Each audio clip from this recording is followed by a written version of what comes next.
Hey guys, কি খবৰ আপোনালোকৰ? আশা কৰিছোঁ আপোনালোকৰ ভালে আছোঁ।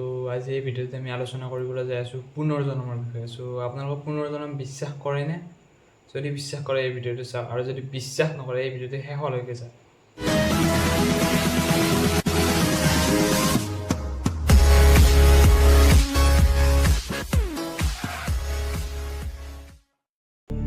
গাইজ, মই যদি আপোনালোকক কওঁ যে আমাৰ ভাৰতত এটা এনেকুৱা এটা ঘটনা আছে যিটো পুনৰ্জন্ম হৈছে, আপোনালোকে বিশ্বাস কৰিব নহয়, অকল মই নহয়, জাতিৰ পিতা মহাত্মা গান্ধীয়ে এই ঘটনাটো পুনৰ্জন্ম বুলি বিশ্বাস কৰিছিল। তো বন্ধুসকল, ঘটনাটো আৰম্ভ হয় 11 ডিচেম্বৰ 1926 চন। দিল্লীৰ এটা পৰিয়ালত শান্তি দেৱী নামৰ এজনী ছোৱালী জন্ম হয়।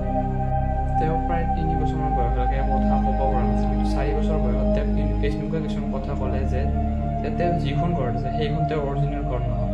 তেওঁৰ অৰিজিনেল ঘৰখন আছে দিল্লীৰ পৰা 160 কিলোমিটাৰ দূৰত মথুৰা। কথাখিনি এইখিনিতে শেষ নহয়।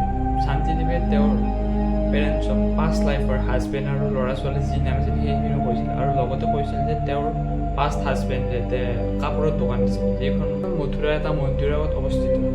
তেওঁ নিজকে চাওবাইন অৰ্থাৎ চাওবীৰ পত্নী বুলি কৈছিল, আৰু তেওঁ কৈছিল যে মথুৰাত তেওঁৰ এটা পুত্ৰ সন্তান আছিল, যাৰ জন্মৰ 10 দিন পিছত শান্তিদেৱীৰ মৃত্যু হৈছিল। আপোনালোকক যদি এনেকুৱা 4 বছৰীয়া শিশু এটাই যদি এনেকুৱাবোৰ কথা কৈ থাকে, তেনেহ'লে আপোনালোকে বিশ্বাস কৰিব নেকি? ঠিক এনেকুৱাই শান্তিদেৱীৰ লগত হৈছিল। তেওঁৰ কথা কোনো বিশ্বাস কৰা নাছিল, কিন্তু তেওঁ যেতিয়া এই কথাবোৰ সদায় ক'বলৈ ধৰিলে, তেতিয়া তেওঁৰ স্কুলৰ এজন শিক্ষকে মথুৰালৈ গৈছিল, আৰু তেওঁ মথুৰালৈকে এনেকুৱা এজন মানুহক লগ পালে যিজন মানুহৰ পত্নীৰ নাম আছিল লাউভী দেৱী, যিজনৰ তেওঁৰ এটা সন্তান জন্ম দিয়াৰ 10 দিন পিছতে মৃত্যু হৈছিল, আৰু এই মানুহজনৰ নাম আছিল কেদাৰনাথ চাওবী। আৰু এই ঘটনাবোৰৰ পিছত শিক্ষকজনে কেদাৰনাথ চাওবী আৰু শান্তিদেৱীক লগ কৰাৰ কথা প্লেনিং কৰিলে। এইখিনিতে এটা আছে সৰু টুইষ্ট, যিটো হ'ল যে কেদাৰনাথ চাওবী শান্তিদেৱীক লগ ধৰোঁতে তেওঁৰ ডাঙৰ ভাতৃ হিচাপে শান্তিদেৱীক লগ ধৰিলে। কিন্তু শান্তিদেৱীয়ে কেদাৰনাথ চাওবীক লগ পোৱাৰ পিছত তেওঁ নিজৰ গিৰিয়েকক চিনি পালে, আৰু নিজৰ পুত্ৰকো চিনি পাইছিল, আৰু নিজৰ পুত্ৰ আৰু গিৰিয়েকক চিনি পাই তেওঁৰ পিছৰ জন্মৰ সকলোবোৰ জন্মৰ পৰা মৃত্যুলৈকে সকলোবোৰ কাহিনী ডিটেইলছত কৈছিল।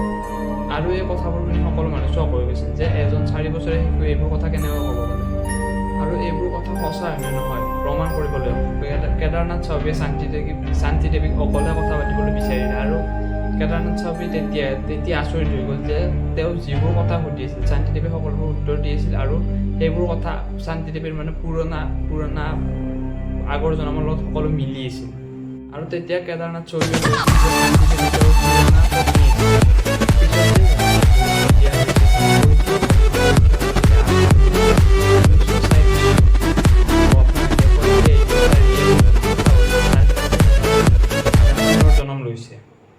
তো গাইজ, এই ভিডিঅ'টো যদি ভাল পালে আপোনালোকে লাইক, শ্বেয়াৰ এণ্ড ছাবস্ক্ৰাইব কৰি দিব, আৰু পাৰে যদি আপোনাৰ বন্ধুবৰ্গৰ লগত এই ভিডিঅ'টো প্লিজ শ্বেয়াৰ কৰি দিব। Thank U.